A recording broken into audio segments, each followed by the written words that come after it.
Efforts and not giving up until KFC is established. The first story is about KFC, a once easy-to-find fast food joint. Behind KFC's success so far, if Colonel Sanders had died, fast food restaurants like KFC would never have existed.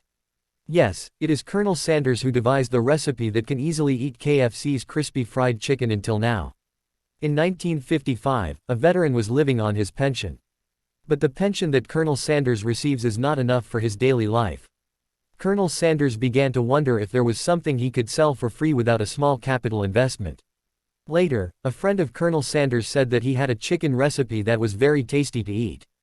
Colonel Sanders then made his first move by leaving home and beginning to deliver the prescriptions he had.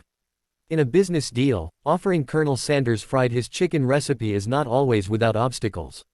Many restaurants refused. In fact, about 1,009 rejected Colonel Sanders' fried chicken recipe. Many restaurant owners have made scathing remarks about the recipe Colonel Sanders had. They commented that Colonel Sanders' recipe was as simple as making chicken mixed with flour and salt. Said that it is possible to Colonel Sanders didn't have to give up one after another, but one restaurant gave him a chance. Since then, Colonel Sanders' fried chicken has become even more popular today. The message of Colonel Sanders' story is to never give up and always challenge with conviction. If we work hard, never give up, have faith and pray, all will be well. But there is no way out if everything stops and you give up the situation. Colonel Sanders' tenacity is commendable. Although he was not born into a family of businessmen and has no commercial skills.